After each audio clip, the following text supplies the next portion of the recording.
بسم الله الرحمن الرحيم.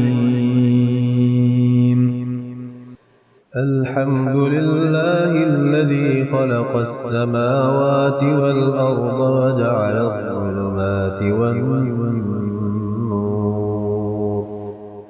ثم الذين كفروا بربهم يعدلون. هو الذي خلقكم من طين ثم قضى أجلا، وأجل مسمى عنده، ثم أنتم تمترون.